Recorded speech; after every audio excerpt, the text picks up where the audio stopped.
सर्व मंगल मांगल्ये शिवे सर्वार्थ साधिके शरण्य त्र्यंबके गौरी नारायणी नमस्तुते.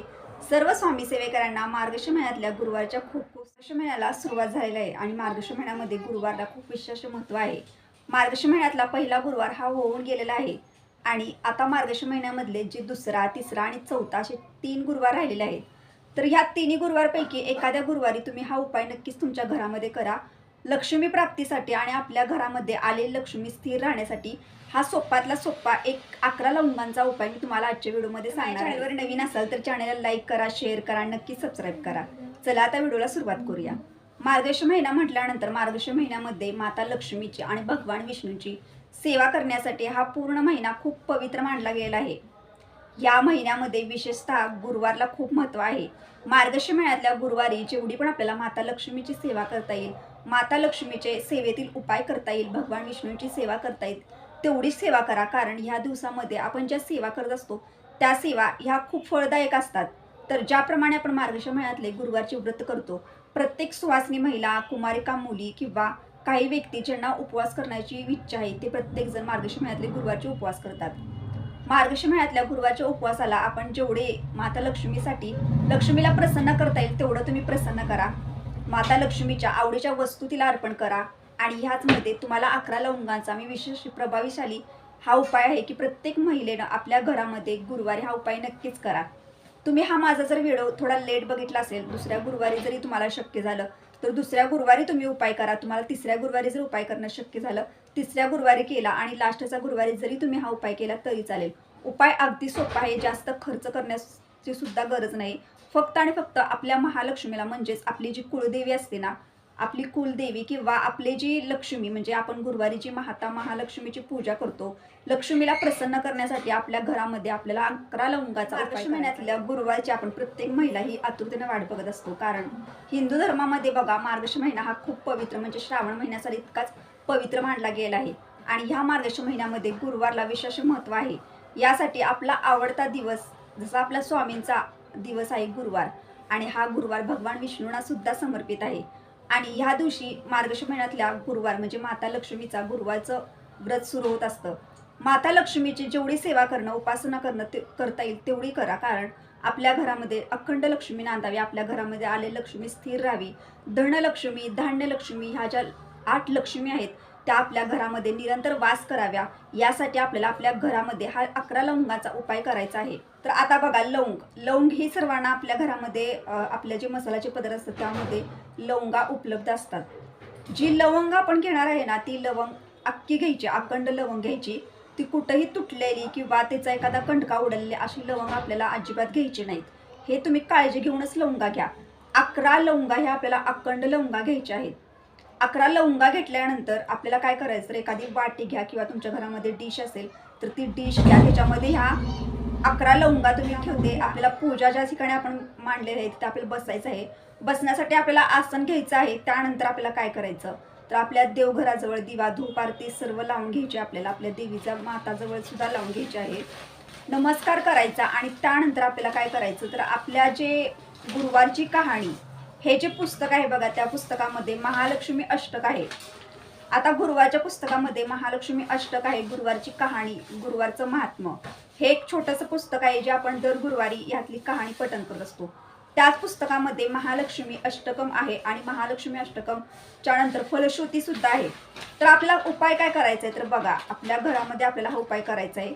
आपल्याला 1 लवंग घ्यायची आपल्या उजवा हात. आता हा उजवा हात आहे, उजव्या हातामध्ये आपल्याला 1 लवंग धरायची. लवंग 1 हातामध्ये ठेवायची उजव्या हातामध्ये आणि आपल्याला महालक्ष्मी अष्टकम बघून 1 वेळा पठण करायचं. त्यानंतर तुम्हाला फलश्रुती सुद्धा पठण करायची आहे. महालक्ष्मी अष्टकम 1 वेळा पठण करायचं एका लवंगावर आणि त्यानंतर ती लवंग आपल्याला साईडला ठेवून द्यायची. दुसरी लवंग घ्यायची आणि ती सुद्धा उजव्या हातामध्ये पकडायची आणि पुन्हा एकदा आपल्याला महालक्ष्मी अष्टकम पठण करायचं. त्यानंतर फलश्रुती पठण करायची. आता 11 लवंगा आहेत म्हटल्यानंतर प्रत्येक लवंग घेऊन आपल्याला प्रत्येक लवंगावर महालक्ष्मी अष्टकम 1 वेळेला पठण करायचं आहे. तर ह्याचा अर्थ काय, तर 11 वेळेला महालक्ष्मी अष्टकम पठण करायचं आहे आपल्याला आणि 11 लवंगांवरतीच करायचं आहे.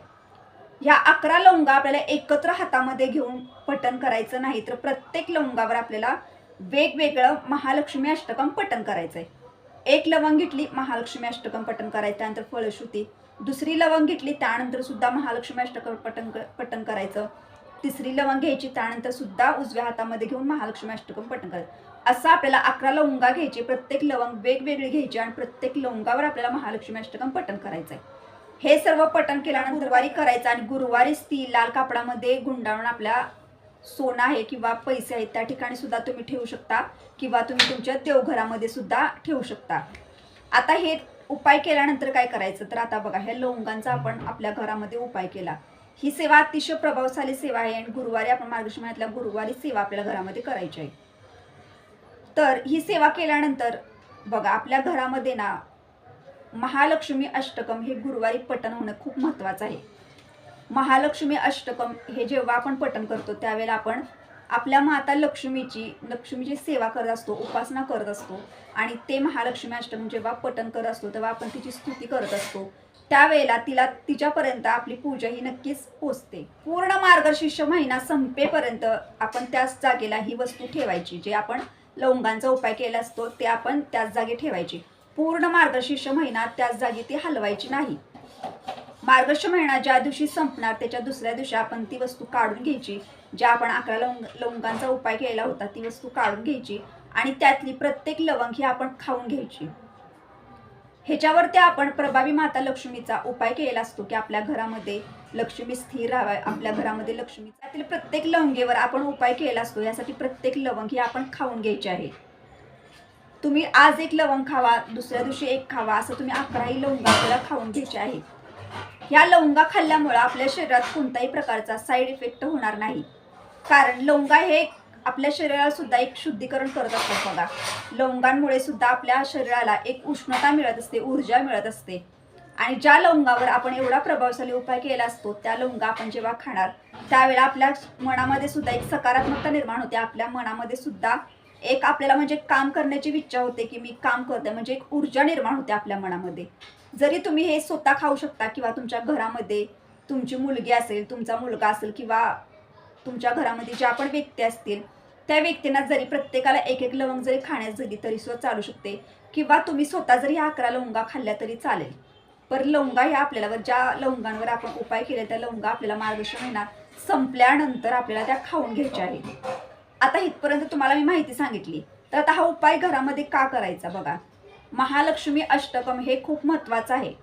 ज्या वेळेला आपण माता लक्ष्मीचे गुरुवारी घरामध्ये महालक्ष्मी अष्टकम पठण करतो त्यावेळेला आपण माता लक्ष्मीची सेवा उपासना करत असतो आणि महालक्ष्मी अष्टक हे खूप आणि खूप महत्त्वाचं अष्टक आहे.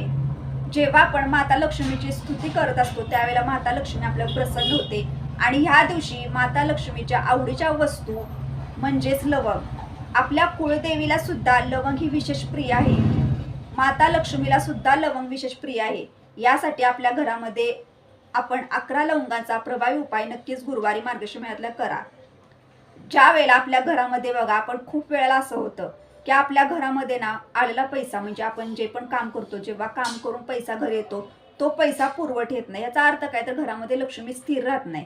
किंवा काय होतं की काही वेळेला आपण आलेला पैसा हा आपल्या वायफळ गोष्टींसाठी खर्च होऊन जातो किंवा आलेला पैसा हा आपण दवाखान्यांसाठी किंवा आपल्या घरामध्ये सतत कोणा ना कोण आजारी पडतं आणि सर्व लक्ष्मी जी आहे म्हणजे पैसा जो आहे आपल्याकडं तो सर्व पैसा हा त्या गोष्टींसाठी खर्च होतो.